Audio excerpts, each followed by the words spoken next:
Maka setiap muslim yang melaksanakan sholat tentu berharap ibadah sholatnya diterima oleh Allah. Untuk itu ia harus berupaya agar pelaksanaan sholatnya itu sesuai dengan kaifiat sholatnya Rasulullah, sebagaimana yang Rasulullah sabdakan, "Shallu kama ra'aitumuni usolli." Sholatlah kalian sebagaimana kalian melihat aku sholat. Namun terkadang kita kedatangan perasaan ragu ketika melaksanakan sholat yang kaifiatnya tidak biasa kita hadapi, sehingga bertanya-tanya kita. Dan kasusnya begini, beberapa orang tertinggal sholat berjamaah. Setelah imam jamaah pertama selesai, kemudian ia menyempurnakan atau melanjutkan kekurangannya. Bolehkah salah seorang dari mereka menjadi imam? Artinya yang tadinya makmum berubah menjadi imam. Pada permasalahan seperti ini, ada 3 hal yang perlu kita pedomani. Pertama, tentang keutamaan sholat berjamaah.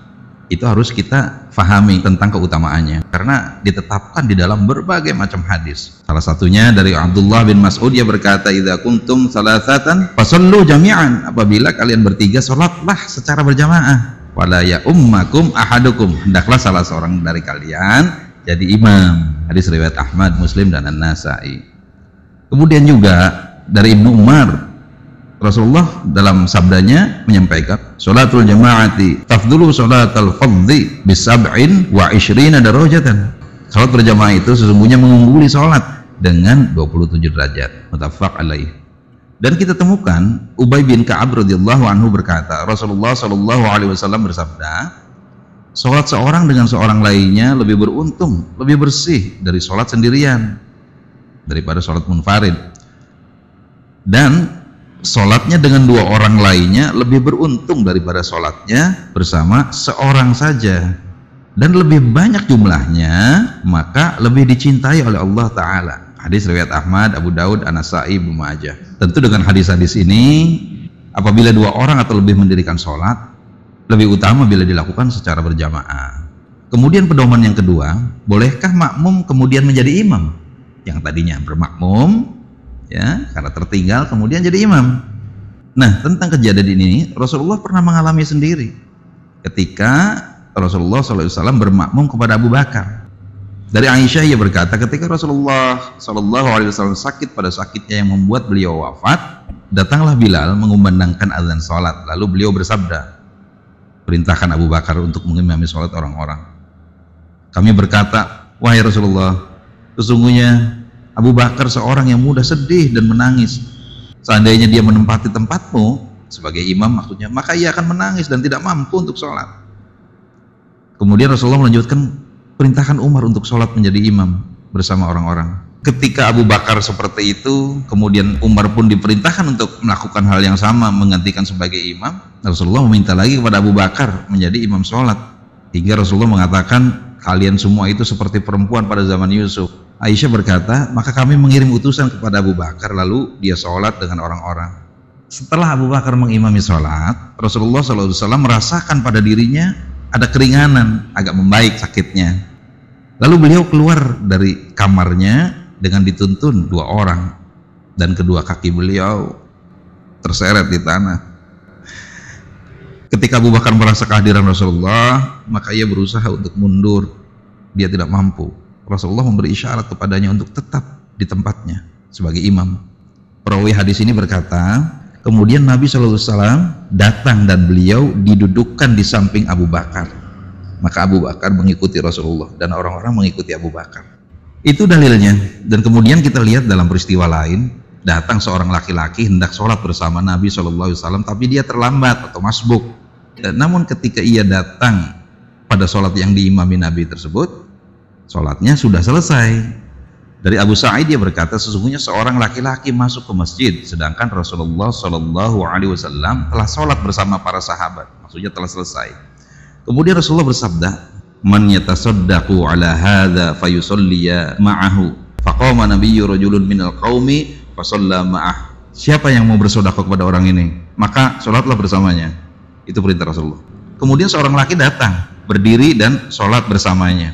Hadis riwayat Ahmad, Abu Daud, dan Tirmidzi. Maka untuk menunjukkan betapa pentingnya sholat berjamaah daripada sholat munfarid, Rasulullah Shallallahu Alaihi Wasallam menawarkan kepada orang yang telah selesai sholat bersamanya untuk sholat lagi, agar yang baru datang tersebut berjamaah, agar dia tidak sholat sendiri. Yang diistilahkan oleh Rasulullah dengan pertanyaan, siapa yang mau bersedekah sholat kepada orang ini? Artinya dia mendobeli sholatnya. Nah, ini yang penting. Pedoman yang ketiga, apakah masbuk berjamaah pernah terjadi zaman Rasulullah? Nah, ini adalah sebuah pertanyaan yang perlu kita kupas, perlu kita dalami, karena ada yang berpendapat bahwa pelaksanaan seperti itu tidak ada dalilnya. Katanya berdasarkan qiyas atau analogi kepada safar, yaitu mengangkat imam ketika safar. Padahal dasar hukum seperti itu kurang tepat. Jadi masalah muamalah dengan ibadah tidak boleh dikias. Itu alasan mereka yang mengatakan bahwa tidak boleh mempraktekkan seseorang yang masbuk, yang tadinya makmum kemudian jadi imam. Sahabat Risalah Al-Muslimun, sebetulnya penetapan bolehnya berjamaah bagi yang masbuk itu bukan dengan jalan qiyas, melainkan dasarnya nas, ada keterangannya berupa dalil-dalil syariat secara umum tentang pentingnya sholat berjamaah, sebagaimana tadi yang sudah disebutkan, yaitu Rasulullah Shallallahu Alaihi Wasallam pernah masbuk bersama Al-Mughirah bin Syu'bah. An Al-Mughirah bin Syu'bah taqala, dari Al-Mughirah bin Syu'bah ia berkata, tahallafa Rasulullah Shallallahu Alaihi Wasallam wa tahallaftu ma'ahu. Rasulullah Shallallahu Alaihi Wasallam ketinggalan, demikian juga aku.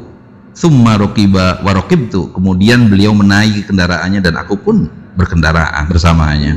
Fantahaina ilal qaumi wa qad qaumu fis sholati yusalli bihim Abdurrahman ibn Aufin wa qad raka'a bihim rakaatan. Maka kami sampai kepada orang-orang, ternyata mereka sedang melaksanakan sholat dan Abdurrahman bin Auf yang mengimami mereka dan telah sholat 1 rakaat.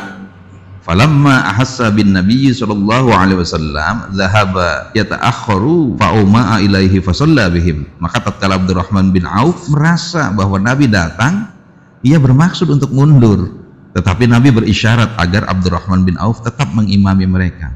Falamma sallama, tatkala Abdurrahman bin Auf dengan jamaah salam selesai dari sholatnya, qama Nabiyyu sallallahu alaihi wasallam wa qumtu faruq anar raq'atal lati sabaqatna. Nabi sallallahu alaihi wasallam berdiri dan aku pun berdiri. Lalu kami melaksanakan sholat yang ketinggalan itu. Saya ulangi, Nabi sallallahu alaihi wasallam berdiri dan aku pun berdiri. Maksudnya melanjutkan sholat terus. Lalu kami melaksanakan sholat yang ketinggalan itu. Hadis riwayat Muslim. Sahabat Risalah Muslimun, dengan keterangan Al-Mughirah, Nabi SAW berdiri dan aku pun berdiri, lalu kami melaksanakan rakaat yang ketinggalan, jelaslah bahwa makmum yang masbuk lebih dari 1 orang pada waktu menambah kekurangan rakaat yang ketinggalan hendaklah dilakukan secara berjamaah, ya.